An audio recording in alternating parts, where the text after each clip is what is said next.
श्री स्वामी समर्थ समर्थ योगी मित्रमंडळामध्ये आपलं स्वागत आहे। मी ओमकार सावंत आज वसईहून तुमच्यासाठी एक नवीन अनुभव घेऊन आलो।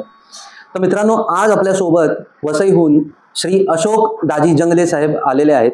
ते सारथी फाउंडेशन ट्रस्ट आहे, त्यांचे ते अध्यक्ष आहे व ते समाज कार्यामध्ये त्यांचं खूपच हातभार आहे आणि महाराजांचे सर्वात निस्सीम भक्त आहेत। तर महाराजांनी त्यांना कसं साथ दिलं, कसं त्यांच्या आयुष्यात त्यांना घडवलं, त्यांचा जो अखंड प्रवास आहे ते आज आपल्याला ते शेअर करणार आहे। श्री स्वामी समर्थ अशोक सर, आपलं समर्थ योगी मित्रमंडळ चॅनलमध्ये स्वागत आहे। अशोक सर, आम्हाला नक्कीच आवडेल तुम्ही तुमचा अनुभव आणि तुमचा जो प्रवास आहे आपल्या चॅनलला तुम्ही शेअर कराल। श्री स्वामी समर्थ। 1900 मी सामाजिक कार्यामध्ये 1982 पासून आलेलो आहे। माझे गुरु म्हणजे सामाजिक आद्य गुरु जे आहेत ते तुषारजी पितळे ठाण्याला असतात, ते आता अमेरिकेला आहेत।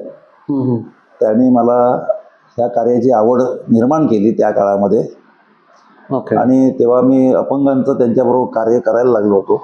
अच्छा। आणि तिथून माझी सुरुवात झालेली आहे आणि पुढे येऊन नंतर हे सामाजिक कार्य पुढे पुढे चालू झालं। ते नंतर 1992 मध्ये माझी आणि विलास पातळे माझे क्लासमेट होते, त्यांची चांगली माझी भेट झाली। अच्छा। मग त्या 92 मध्ये आम्ही एक आदिवासींसाठी वीटभट्टीवरती काम करणारे जे असतात त्यांना वेठबिगारी असतात। ते म्हणजे वेठबिगार म्हणजे कसं असतं, त्यांनी कर्ज घेतलेलं असतं सावकाराकडून आणि मग ते फेडण्यासाठी त्यांच्या वीटभट्टीवरती ते काम करायचे। मग अशा आदिवासींना काहीतरी आपल्याला तांत्रिक शिक्षण देऊन त्यांना स्वावलंबन करून त्यांनी त्यांचं कर्ज फेडून ते मोकळं व्हायचं आणि स्वतःचं जीवन चांगल्या पद्धतीने जगायचं। अशा पद्धतीने आम्ही एक मुंबई टेक्निकल इन्स्टिट्यूट स्थापन केली मुंबईमध्ये 92 मध्ये। अच्छा। त्याचा मी अध्यक्ष होतो। अच्छा। आणि विलास पातळे आणि मी हे दोघांनी आम्ही हे काम केलं। आणि त्यावेळेला विलास पातळे हे स्वामींचे खूप चांगले मोठे भक्त होते। स्वामींच्या सानिध्यात ते सतत असायचे। अच्छा। आणि ते नावाजलेली व्यक्ती होती चांगले। त्यांच्यामुळे मी मठात पुण्याला आपला मुलुंडला मठात जायला लागलो। नंतर मग अलिबागलाही मठात गेलो त्यांच्याबरोबर 1-2-3 वेळा। आणि माझे जे एक मित्र होते, नॉर्थ कॅनरा बँकेचे जनरल मॅनेजर होते जोशी साहेब, त्यांची माझी चांगली ओळख झाली। मग आम्ही दोघेही जायचो मठामध्ये अलिबागला। त्याच्यानंतर मग मी स्वामींची बसून अशी कधी भक्ती केलेली नाही किंवा पूजा अर्चेमध्ये मी जास्त रमलो नाही, पण स्वामींचं नामस्मरण हे माझ्या पूर्ण अंगामध्ये ते सतत चालू असतं। अच्छा। आणि संपूर्ण स्वामी एक असं भरपूर पुढे आलो 92 बरोबर। आणि माझं पूर्ण रायगड जिल्ह्यामध्ये काम। तर रायगडमध्ये हे पूर्ण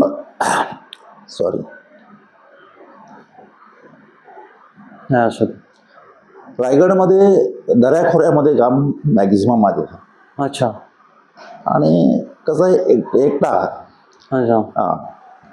आणि महाराजांची साथ त्याच्यामध्ये। आणि संपूर्ण म्हणजे कोणी नाही आपल्याबरोबर। अच्छा। आणि मग अडचणीमध्ये कोणतरी आपल्याबरोबर पाहिजे। बरोबर। तर स्वामींचं फक्त मी नाव घ्यायचो। अच्छा। आणि त्यांच्यापर्यंत पोचायला त्या काळामध्ये आपल्याकडे पैसा नव्हता जास्त, आणि ट्रकने जायचं, एसटीने जायचं, 4-4 तास 5-5 तास चालत जायचं। तिथे वस्ती करायची वाडीवरती। अच्छा। कोण कसं आहे आपल्याला माहित नाही। बरोबर।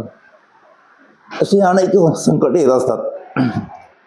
अशी बारीक बारीक संकट अशी अनेक आली निघून गेली. बरं. तो प्रवास तुमचा एकट्याचा होता? हो. एकटं जसं सुरुवात केली. तर मग 94च्या दरम्यान एकदा अशी घटना घडली. अशा अनेक घटना घडत गेल्या. 94 मध्ये असाच रात्रीचा मी मुंबईला आलो आणि कांजूरमार्ग स्टेशनला मी रात्री जवळजवळ 1:30च्या सुमारास उतरलो ट्रेनने. 1:30च्या सुमारास उतरलो आणि घरी जायला रिक्षा स्टँडला येत होतो. आता 6 लाईन झालेल्या तेव्हा 4च होत्या. अच्छा. तर त्या 4 लाईनमध्ये म्हणजे मी क्रॉसिंग करून शॉर्टकट हे करून क्रॉसिंग करून मी 4थ्या लाईनजवळ मग रिक्षा स्टँड होता. तर रात्री 1:30च्या सुमारास तसा मी रिक्षाजवळ जात असताना माझा पाय घसरला. अच्छा.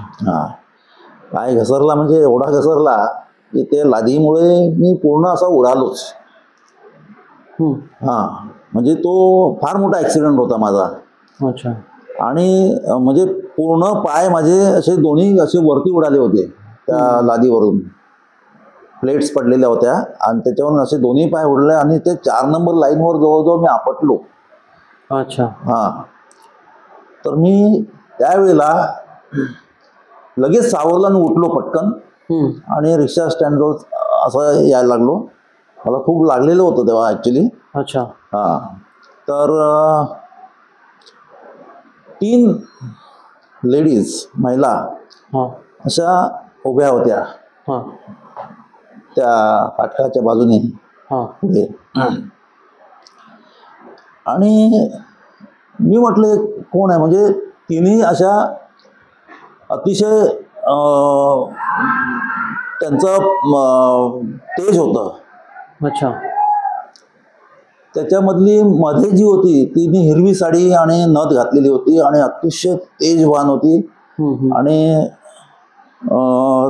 दोघी ज्या होत्या त्यांच्या साड्या वेगळ्या होत्या कलरच्या. मला हळदीच्या कलरची एक साडी होती आणि एक लाल रंगाची साडी होती. पण हिरवी साडी जी घातलेली होती तिने मला पटकन बोलली लागलं काय लागलं जास्त काय लागलं. तिने जागा नाही सोडली. मी त्यांच्याकडे फक्त पाहिलं. नाही म्हटलं नाही लागलं थोडंसं. नाही जाऊ तुम्ही रिक्षा पकडा पहिले आणि जावा. मी परत जरा मागे वळून पाहिलं. मला परत त्याने विचारलं लागलं काय. अच्छा. म्हटलं नाही. आणि पुढे जाऊन रिक्षात बसलो आणि मागे बघतो तो कोणी नव्हतं. त्याच्यानंतर खूप वर्षाने माझी हेच तुषार पितळे ना योग आला रायगडला घेऊन जायचा. आणि मला त्यावेळेला नंतर जाणवलं होतं की काहीतरी वेगळं होतं ते. पण मला तेवढं हे नाही झालं की कोण होतं काय. बरोबर. तर मला पुन्हा तुषारजी पितळे आणि त्यांची पत्नी म्हणजे त्यांची मिसेसना मी घेऊन रायगडमध्ये त्यांना माझं काम बघायचं होतं. कारण ते माझे आद्य गुरु होते. त्यांना माझं काम पाहायचं होतं. म्हणून ते अमेरिकेवरून आल्यानंतर लगेच त्यांनी मला कॉन्टॅक्ट केला. मी घेऊन गेलो आणि पालीला बल्लाळेश्वरला आलो त्यांना येताना घेऊन. त्यांना बल्लाळेश्वरचं दर्शन घ्यायचं होतं आणि त्यांना घेऊन गेलो. तिथून आल्यानंतर गाडीमध्ये त्यांनी मला स्वामींच्या बद्दलचे अनुभव शेअर करायला सुरुवात केली. अच्छा. तर मग मी माझा हा अनुभव शेअर केला. तेव्हा लगेच त्यांनी मला मोबाईलमधून फोटो काढून दाखवला. हे होते का ते. म्हटलं हो हेच होत. तेव्हा ते बोलले अरे स्वामी होते. त्यांच्याकडे कसा तो फोटो होता. ते बोलले ते स्वामींचे भक्त त्यांचे दोघे त्यांच्या बरोबर बखर पण होती. आणि ते मला सतत बोल अरे तुला जे भेटले ते स्वामीच होते. अच्छा. स्वामींनी तुला वाचवलं त्या दिवशी. हा फोटो होता ना, हा हिरवी साडी आणि हे. तर म्हटलं अगदी हे असेच होते स्वामी. अच्छा. आदिमाय स्वरूपला फोटो तुम्हाला दाखवला. ओके. तर म्हणे स्वामींचं हे एक रूप आहे. तेव्हा मला नंतरचं सगळं मागचं जे कॅसेट होती ती मला पूर्ण जाणवायला लागली की अरे अगदी बरोबर आहे. ते स्वामींनीच मला वाचवलं. तर हा जो अनुभव होता माझ्या आयुष्यातला तो फार मोठा अनुभव होता. पण मी ह्या सामाजिक कार्यामध्ये जात असताना मी ह्या गोष्टीकडे जास्त ते केलं नाही, त्याचं विवेचन करत बसलो नाही किंवा काय त्याचा विचार न करता, कारण माझ्या डोक्यामध्ये सतत काम असतं रायगडचंच. बरोबर आहे. कुठे काय चाललंय, 10 ठिकाणी कामं चालू असतात. अच्छा. मी सतत त्या कामामध्येच असतो. आज रायगडमध्ये जवळजवळ आम्ही 30-35 शाळा आम्ही जवळजवळ उभ्या केलेल्या आहेत, आदिवासी पट्ट्यांमध्ये म्हणा किंवा दऱ्याखोऱ्यांमध्ये, प्रतिकूल परिस्थितीमध्ये. काही डॅम बांधलेले आहेत आम्ही, किंवा काही रस्ते पण उभे केलेले आहेत. पालीमध्ये आम्ही 9 किलोमीटरचा रस्ता कच्चा बांधलेला आहे. अच्छा. असे अनेक, पालीमध्ये शाळाही उभे केली, म्हणजे असे अनेक कामं आम्ही केलेली आहेत. तर हे जेव्हा करत असतो आम्ही त्यावेळेला मी माझ्या डोक्यामध्ये ती कामं असतात आणि स्वामींचं नाव असतं. मी माझ्या ऑफिसमध्ये जाऊ दे, बसू दे, कोणी असू दे, काय असं माझं नामस्मरण हे चालूच असतं. तर त्या ह्याच्यामध्ये मला असे जे काय अनुभव आलेले आहेत हे दुसऱ्याकडून जेव्हा मला कळले गेले तेव्हा मला कळलं की अरे ते स्वामी होते. तर असा हा माझ्या आयुष्यातला असे अनेक प्रसंग आलेले आहेत की जिथे मला स्वामींनी वाचवलेले आहे. पण एक दुसरा एक अनुभव मी तुम्हाला शेअर करीन, तो खूप महत्वाचा आहे की जिथे मला स्वामींनी खरोखर तिथे उभं राहून कसं वाचवलं. तो एक शेअर करण्याच्या अगोदर माझ्याकडे प्रश्न आलाय की आज तुम्ही नामस्मरण रूपी महाराजांचं नाम घेतात, तर हे जेव्हापासून तुम्ही सुरुवात केली महाराजांचं नामस्मरण घेण्यापासून, म्हणजे हे कसं तुम्हाला सुचलं की बाबा नामाने तुमचं काम होत आहे, म्हणजे कुठेतरी तुम्हाला त्या गोष्टीचं जाणीव झाली असेल? मी बघा असं आहे, 92 मध्ये जेव्हा मी माझ्या विलास पाताळेंमुळे स्वामींच्या सेवेत आलो, मठात जायचो मी. अच्छा. परंतु बसून अशी भक्ती किंवा अशी पूजा वगैरे किंवा पोथी वाचणं वगैरे हे मला कधीच जमलं नाही. तेवढा वेळ पण माझ्या हातात आला नाही कधी. बरोबर. नामस्मरण ह्या एकच गोष्टीवरती मी पूर्ण होतो. त्याची ओढ कशी लागली? आणि काय कळत नाही, तिथं ओढला गेलो मी. कोणी तुम्हाला सांगितलं? नामस्मरण होतं. आणि 2001ला जेव्हा मी आजारी पडलो या समाज कार्यामध्ये, त्या 2001ला मी आजारी एवढा पडलो होतो की म्हणजे मी समजा आता मला जर तुमच्यापर्यंत जायचंय तर मी रस्ता विसरून जायचो, मेमरी माझी लॉस होऊन जायची. अच्छा. म्हणजे मी माझ्या घरातून जर स्टेशनला जायचं असेल तर मी 4 वेळा इकडे तिकडे वळायचो.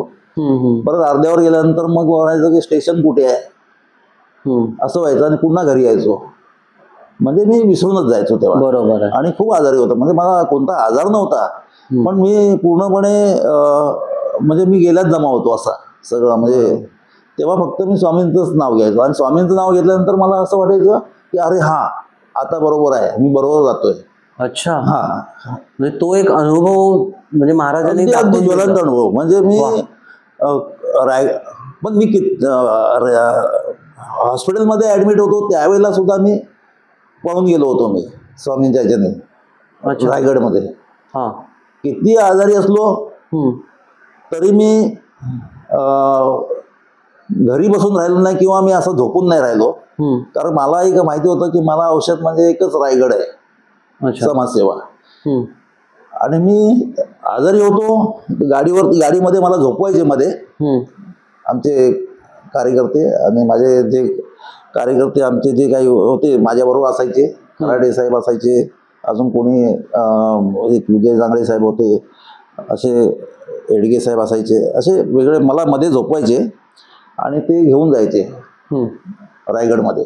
कुठेही रायगडमध्ये, म्हणजे पालीला असेल, रोह्याला असेल, पोलादपूर, महाडमध्ये वगैरे कुठेही आमच्या जवळजवळ 15 पैकी औषध होतं. ती समाजसेवा थांबवायची नाही. तर हे मला कार्यकर्ते गाडीमध्ये मध्ये झोपून मला घेऊन जायचे. आणि स्वामींचं नामस्मरण माझं सतत चालू असायचं. त्याच्यानंतर मग हे असं काम चालू असताना 98ची गोष्ट असेल, 98मध्ये, 1998मध्ये मी कणकवलीला निघालो होतो. अच्छा. हा, कणकवली हे माझं गाव आहे. हम्म. तर कणकवलीला त्यावेळेला 96च्या दरम्यान ट्रेन सुरू झालेल्या होत्या कोकणामध्ये. हम्म. तर 98ला मी ट्रेनने गावी जात असताना नंतर कळलं की ज्या गाडीमध्ये बसलेलं आहे ती गाडी कणकवली स्टॉप नाही आहे. अच्छा. हां, ती गाडी ट्रेन कणकवलीला थांबणार नव्हती. मला असं वाटलं होतं ही गाडी ट्रेन कणकवली थांबेल, स्टॉप गेला. हां. आणि मग मला जायला शॉर्टकट म्हणजे नेहमीप्रमाणे. हां. पण ती गाडी रत्नागिरीला जेव्हा मी आलो तेव्हा मला कळलं की हिला डायरेक्ट कुडाळ स्टॉप आहे. अच्छा. कणकवली स्टॉप नव्हता. आणि मी TC साठी फिरत होतो. अच्छा. की मला एक्सटेन्शन घ्यायला पाहिजे, तर मी कणकवलीच्या पुढे विदाऊट होणार. तर मी TCला भेटलो. TC बोलले तुम्ही घाबरू नका, काही होणार नाही, तुम्ही एक्सटेन्शन आता घेऊ नका, गाडी सायडिंगला कुठेतरी थांबते कणकवलीला, अच्छा, तेव्हा तुम्ही उतरून जा. पण माझं स्वामींचं एवढं नामस्मरण चालू होतं. अच्छा. हां, प्रचंड चालू होतं म्हणजे टोटली.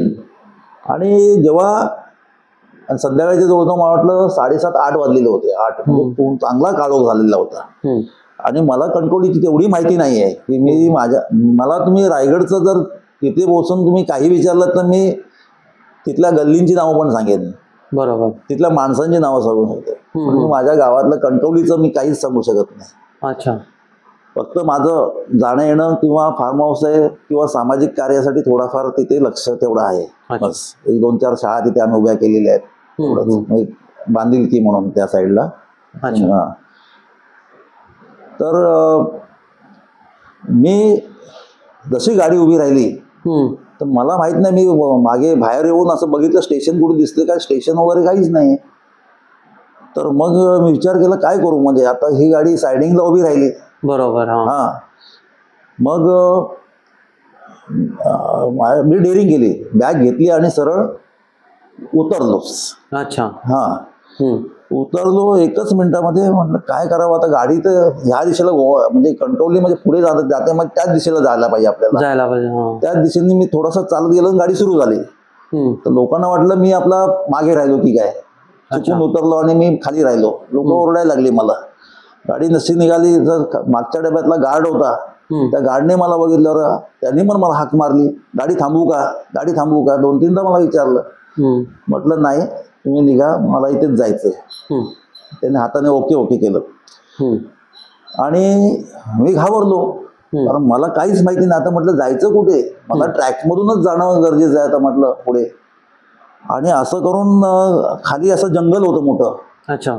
असं खालचं ट्रॅकच्या खाली जे मोठं जंगल होतं, तर त्या जंगलामध्ये मी सहज पाय टाकला आणि खाली जंगलामध्ये उतरलो. म्हटलं तर जायचं कुठे. एक माणूस अगदी म्हणजे पूर्ण उघडा, फक्त चड्डी घातलेली, साधारणपणे 65-70च्या वयातला. अच्छा. अगदी म्हणजे एवढं मोठं पोट आणि गोल तोंड, पूर्ण टक्कल आणि हातात काठी, आणि 2 म्हशी होत्या. तो तिथून आला. बरं झालं म्हटलं, बाबा असं आहे, मला वाटलं कणकवलीला जायचंय, काय करू, मला असं गावी जायचं. उतरलो होतो इथे. आता म्हटलं प्रॉब्लेम झाला, म्हटलं इथे मला जायला रस्ता नाही आहे. घाबरू नको, थांब, एक काम कर, इथून खाली उतर, खाली दत्त मंदिर आहे, तिथे रिक्षा उभी आहे. अच्छा. हां, तीच पकड आणि तू जा.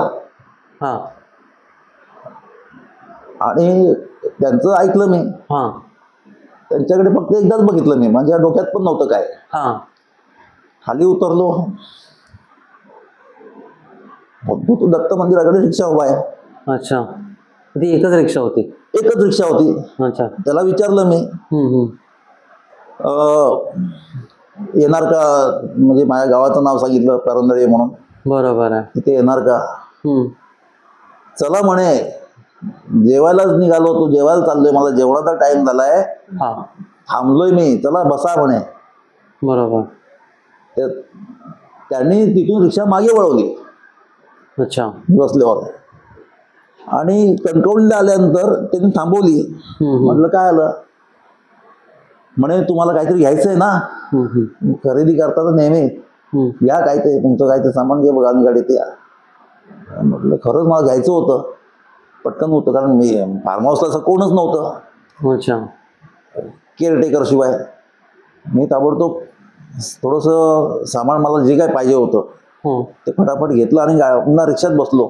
रिक्षावाल्याला कसं माहिती की तुम्हाला काही? मला काहीच माहित नाही त्या टायमाला तुम्हाला ते स्ट्राईक नाही. म्हटलं कसं काय बोलतात हे, मला तेच आश्चर्य वाटलं होतं त्यांचं फक्त. पण मी त्यांना विचारलं, पण म्हटलं तुम्हाला कसं कळलं मला काय पाहिजे ते? नाही म्हणे नेहमी घेता, मला माहिती आहे तुम्ही. अच्छा. हा. तर चांगला टीका बिका लावलेला तो रिक्षा ड्रायव्हर होता. आणि त्याच्यानंतर त्याने मला घरी बरोबर रात्री घेऊन आला. मला वाटतं 8:30-9 वाजले असतील. 9 घरी आलो आणि आतमध्ये गेलो आणि पैसे द्यायला त्याला वळतोय, तो निघून गेला तसाच. अच्छा. जा म्हणे. पैसे पण नाही घेतले. बापरे. तो निघून गेला. त्याने हात केला मला, माझं काम झालं म्हणे, जा तुम्ही. म्हटलं असं कसं झालं हे? त्याच्यानंतर मी माझ्या मित्रांना हा अनुभव शेअर केला, तेव्हा म्हणले ते स्वामी होते. संपूर्ण चक्र माझं पुन्हा फिरायला. मी तर भक्ती करत नाही, काही नाही, फक्त नामस्मरणामध्ये आहे. नामातच मी आहे, तुझं काम. आणि स्वामी कसे काय उभे राहतात? एवढा मी त्यावेळेला मला स्ट्राईक झालं की स्वामींचं अस्तित्व माझ्याबरोबर आहे, म्हणून मी डोंगरदऱ्यामध्ये एकटा फिरू शकतो. असे अनुभव अनेक आलेले आहेत. आणखी एक अनुभव सांगण्यासारखा आहे.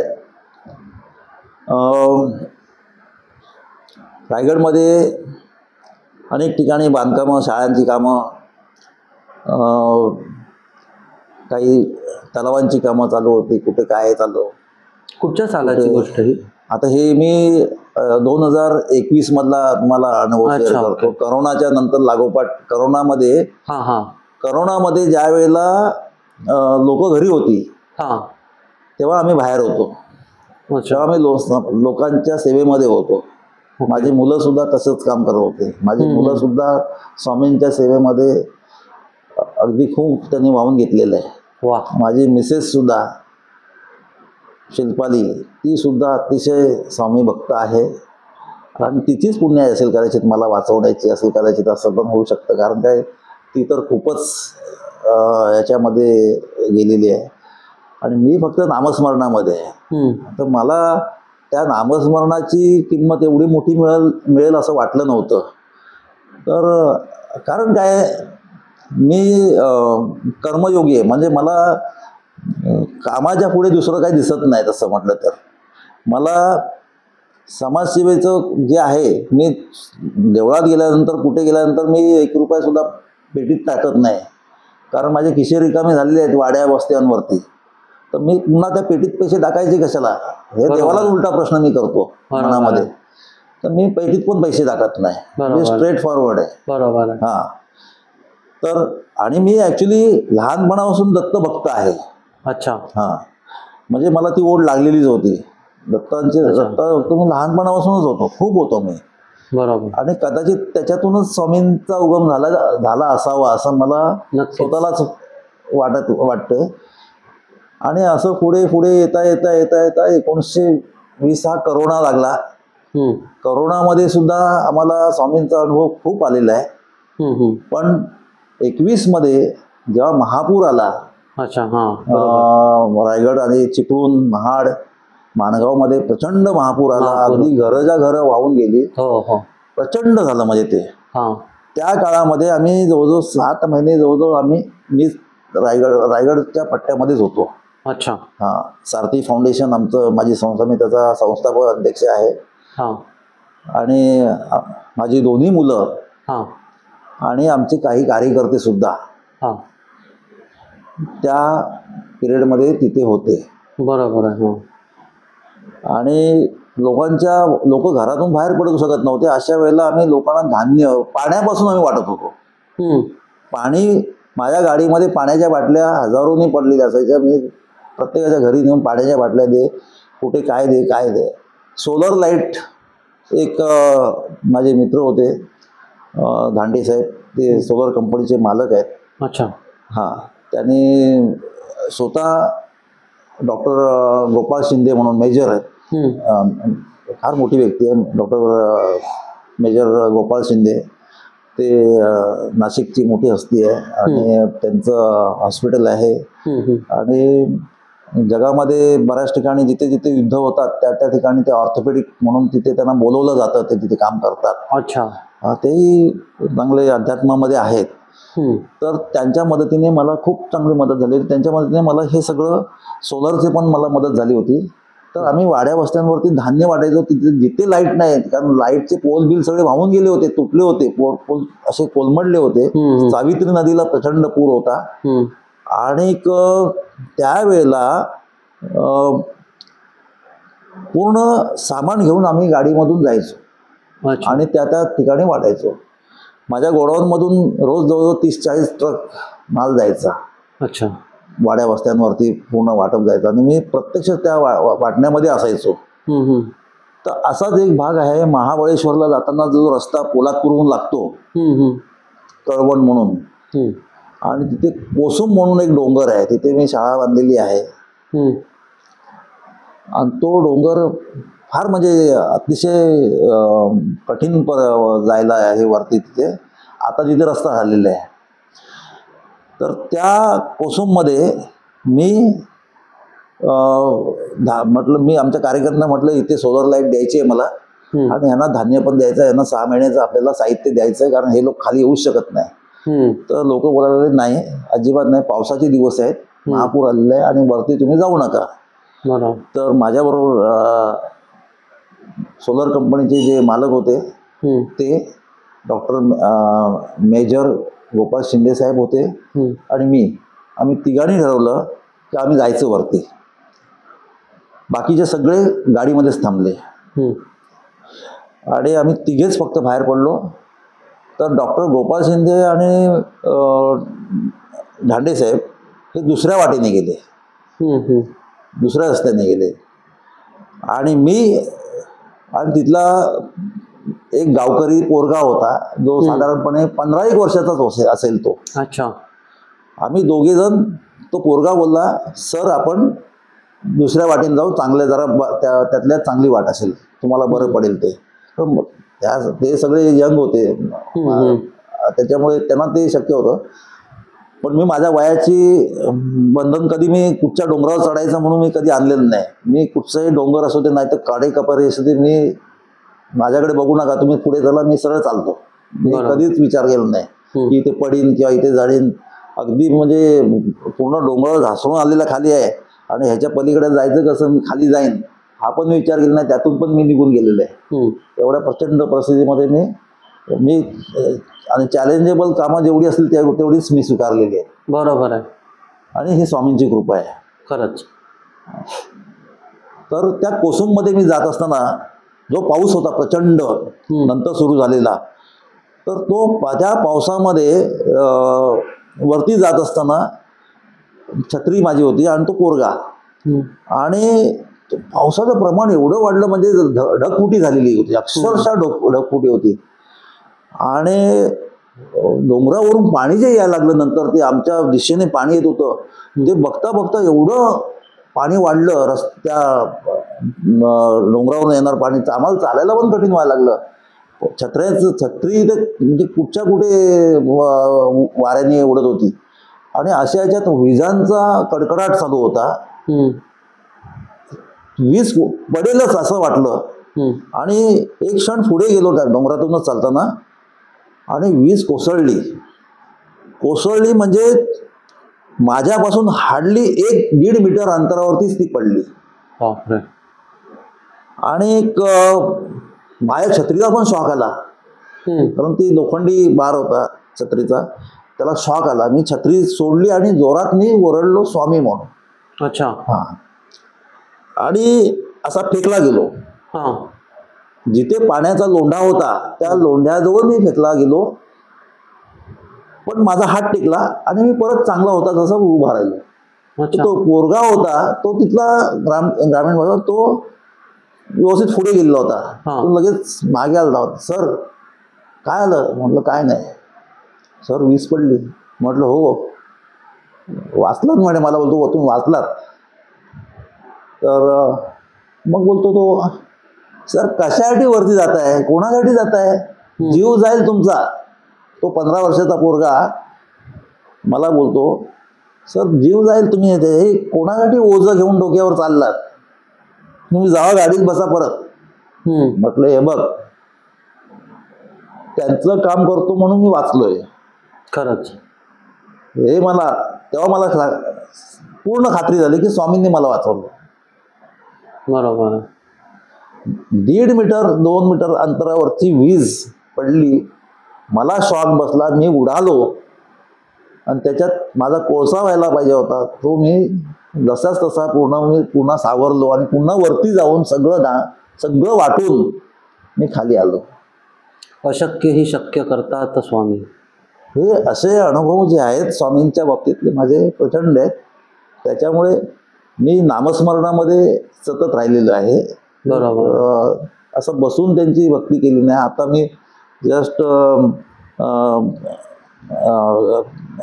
प्राची चौधरी मॅडमच्या संपर्कात आल्यानंतर स्वामींचा आणखी मला त्यांच्या अनुभव त्यांच्याकडून मिळायला लागले. स्वामींच्या बाबतीत मग नंतर मी माझ्याकडे पादुका आल्या आणि त्याच्यानंतर मग त्याच्या दुसऱ्या दिवशी स्वामींनी मला अक्षरशः ओढूनच नेलं. मला म्हणजे मला अक्षरशः सकाळी झोपेतून मला उठवलंच त्यांनी. अक्षरशः उठवलं म्हणजे अगदी मी रडतच उठलो होतो त्यावेळेला. म्हणजे मला हे होत नव्हतं. मी माझ्या छोट्या मुलाला बोललो असं असं मला होतंय. तर मला बोलला, मी म्हटलं मला अक्कलकोटला जायचंय, काय करायचं?